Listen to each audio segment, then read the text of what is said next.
Hello and welcome to Friday Sauce. I'm Jack Maynard. And I'm Natalie Fee. Thanks for joining us on today's show. Plenty of exciting stuff coming up on the show today to get you in the mood for your weekend. Here's what's coming up. Coming up, Jack and I head down to the Curzon cinema in Clevedon to find out exactly what it is that keeps the people going to this 102-year-old cinema. Also, I have a chat with Sheppard about Jazz Fest, along with speaking to the brains behind Happy Easton, the video that has gone viral around Bristol. And I go down to the 24-hour Bristol photo exhibition to see the amazing entries from all over our wonderful city. But that's all still to come on today's show, so if that sounds exciting, pick up your popcorn and keep watching. Now, we all love the cinema, but what exactly is it that makes the Curzon cinema in Clevedon so special? Is it the fact it's over 100 years old? Or maybe because the majority of people that work there are volunteers? Well, let's take a trip back in time and find out why. When's the film going to start, Maynard? I don't know. I'm bored already. Hey, don't throw popcorn at me. Come on, make them start the film, Maynard. Hey, you two, what do you think you're doing? Sorry. Oh, let's Let's go. Really? Sorry. Sorry. He's not really a mean man. He's lovely. Tell us who you are. I'm Gary Torp. I'm the chief executive of this fantastic cinema in Clevedon. Nice to meet you, Gary, and thanks for having us here. Absolute pleasure. What an amazing building. It's extraordinary, isn't it? Absolutely extraordinary place. Yep. Britain's oldest continually running purpose-built cinema. That's unbelievable, Yep. isn't it? That we've got that right here in Clevedon. Absolutely. 102 years of continuously showing films in this wonderful town. How amazing. And how long have you been here yourself? Oh, I'm just a relative newbie. 18 months. Okay, 18 good. months. But yeah. what a legacy to walk into. Yeah, it's fantastic, isn't it? So Gary's going to give us a little tour. We're going to have a little behind-the-scenes peek at Clevedon Cinema, which other people can do themselves if they want to do that. Absolutely right, yes. We do quite often show people around. It's quite an extraordinary building. It's a big building, actually. It's a Grade 2 listed building. Why is it Grade 2 listed? Because in our auditorium, actually, the walls, which look like they're plaster, Yes. are in fact tin panels. Are they? It was the efficient way, shall we say, in 1923 of doing that. Amazing. Yes. Well, let's go and have a little look.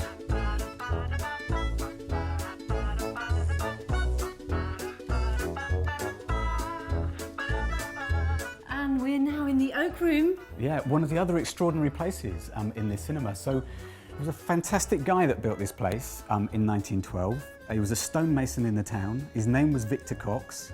He was an entrepreneur. He owned this bit of land. His mother was an amateur dramatics lady, and he spotted over in France that cinema was going to come. And so he had the foresight to build What a cinema here. pioneer. He was an absolute pioneer. Fantastic. It was the first cinema he built, which is on this site, was so successful, half the town would visit it every week. Really? So successful, he built the new one that we're in now over the top of it without closing.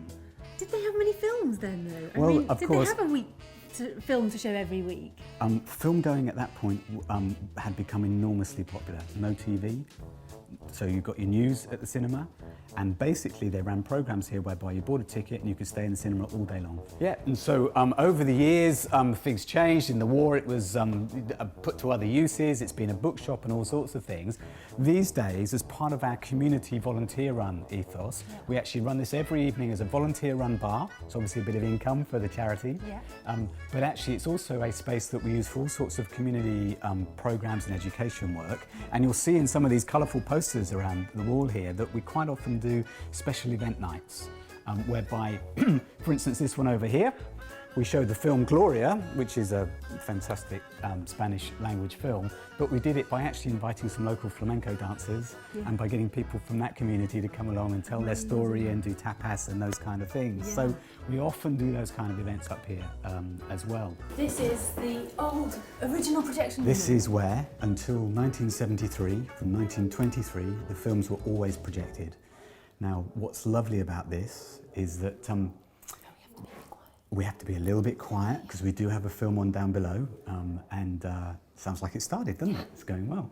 So what we've done is set this up with some of the projectors that would have originally run in here, pre-electric, of course, you know, quite extraordinary old things.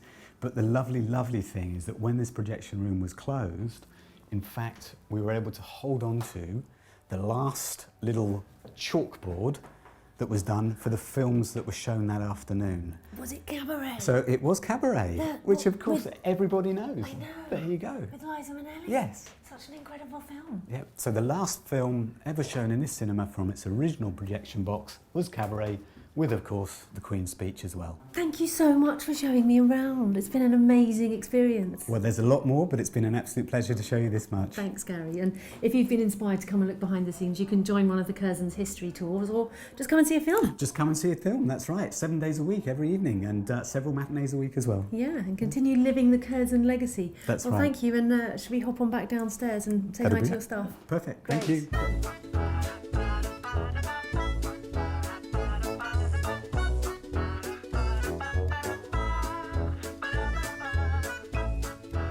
What is it you love about the cinema?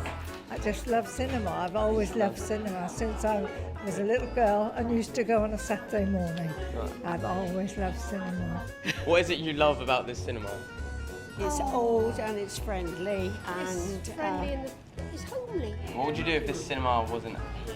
Probably not go to the cinema. What an amazing cinema. Such an amazing cinema, full of so much history and full of amazing people. Such lovely people that actually they've given us a pair of tickets for you to win. They have. All you have to do is tweet us at Made in Bristol TV, hashtag The Source, with your reasons why you love the Curzon cinema. We'll pick our favourite entry and the tickets will be yours.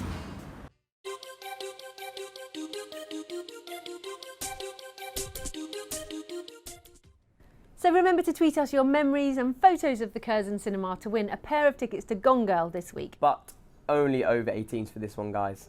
And remember, that's at Made in Bristol TV, hashtag The Source. So can you play the saxophone, Jack? Weirdly enough, I actually can't. Oh. Can you?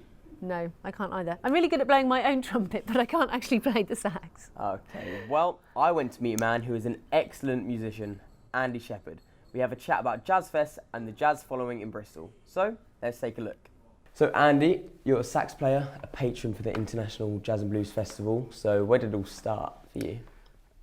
Where did it start for me, or where did the Jazz Festival start? Just for you. For me, I've been a professional musician for a long, long time, living off my saxophone. It's a very interesting life, travel all around the world. It's a beautiful thing. A lot of hard work goes into playing the instrument. And it's great to be here playing in my hometown, because I live here, although these days I spend more time on the road than actually in the town I live. But I'm so thrilled to be part of the Bristol Jazz Festival, and tonight's gig with Pee Wee is fantastic, because Pee Wee is kind of like a hero. He played with his story, his background. He comes from James Brown. Yeah, he's the musical director of James Brown, and the thought of he actually lives locally, so the thought of Pee Wee Ellis pushing a shopping trolley around Tesco's in Frome is a beautiful thing. And I'm playing with him tonight. I'm not sure what we're playing yet, because we'll just pick a bunch of tunes and in the kind of jazz tradition, take them apart and put them back together again. Amazing. So you're looking forward to tonight? It's going to be a I am looking really forward fun to event. tonight. Yeah, and I'm looking forward to the festival in next year, March next year. Where I'm playing with my band.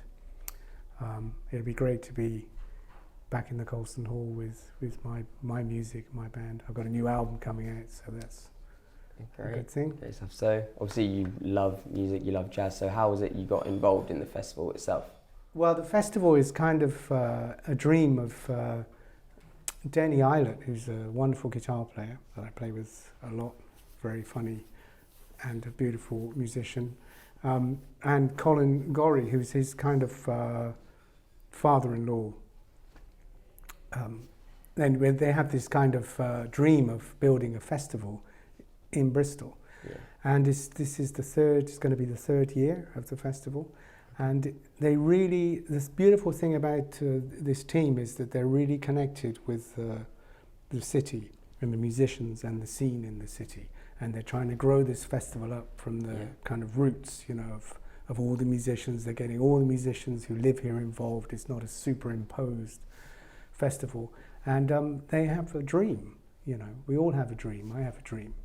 If you join the Jazz Revolution, you have a dream, that kind of, this music will never go away. It's always getting bigger, You know, once you discover the nature of the music called jazz, you can't get away from it. It's like discovering contemporary art, or sort of, and it infects and it informs all other music. Because the basis of the music is improvising, which is what I'm doing now, making something up to talk to you. Yeah. It's so simple. Music is a language. You just have to learn the language and then play with other people, for people. And that's what we're going to do in the Colston Hall tonight, I hope. Yeah, so me too. I'm sure it'll be amazing. And you say you're going into your 3rd year of the Jazz and Blues Festival, and you say once you start jazz, it's infectious, you can't get away. Do you feel like, why do you feel like it's so much like that in Bristol itself? No, I think Bristol has a long way to, to start a jazz festival, you have to think in the long term, because I've seen this happen around the world in other cities, and if it's treated and nurtured correctly, and if people get behind it, and that's not just the people, the audience, the people who live in Bristol to come out and support the music and the musicians, but also the programmers and promoters, the people involved in putting on music, they all have to get behind the idea, the concept of what a festival is. And if it does start to grow, it will expand out of this one building and could encompass lots of other buildings. I mean, I've seen this happen in cities like Montreal in Canada. They have an incredible jazz festival. Little towns in France where, thousands, 30, 40,000 people come into the city over a weekend for the jazz festival. Wouldn't that be great to be happening in Bristol? That'd be amazing. Anyway, we have to have the dream. Definitely. So you're talking about you've seen it all over the world, how big they can be. So what are your sort of goals or what are your future plans for the festival in Bristol? Well, I hope that it just continues to expand. And, I think that the team behind the festival are doing a great job, and they've got vision, and they're trying to get really interesting musics and a broad, kind of spectrum of music related to jazz, and as part of the festival. It's not just one thing, it's many things, the world of jazz. So, I'm in. Amazing. And so you said you've got an album coming out. Do you want to have a quick chat about that? I've just recorded a new album with my new band, which will be released on ECM, the record label ECM, next April. And the band are from Scottish, French, and Norwegian. I always have these bands full of, people from around the world. Yeah. Because they're the people I want to be playing music with and playing my music. But it's madness, because just to get us in the same room at the same time is logistically a challenge. Yeah. Anyway, they'll all be here in the same room at the same time next March. That's all for the first part of the show. Join us after the break, where I'll be talking to the creators of Happy Easton. And I'm at the 24-hour Bristol photo exhibition. See you soon.